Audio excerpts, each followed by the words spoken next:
Uuwi sa Pilipinas bukas mula Hong Kong si dating Pangulong Rodrigo Duterte. Ayon ito sa kanyang dating presidential spokesperson na si Attorney Harry Roque. Maigpit ang seguridad sa paligid ng hotel sa Hong Kong na tinutuluyan ni Duterte.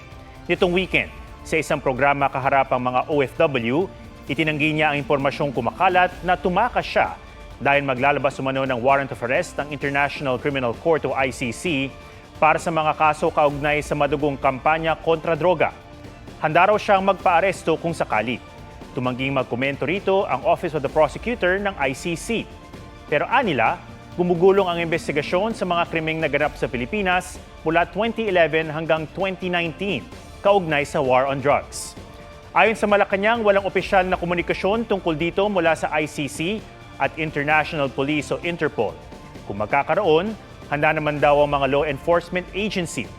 Pakiusap naman nila sa mga taga-suporta ng dating Pangulo kung sakali, huwag nang pigilan ang pag-aresto para maiwasan ang gulo. Ayon naman sa Justice Department, sakaling may notice ay tatanggapin niya ng National Central Bureau na binubuo ng PNP, Bureau of Immigration at NBI. Huwag magpahuli sa mga balitang dapat niyong malaman. Mag-subscribe na sa GMA Integrated News sa YouTube.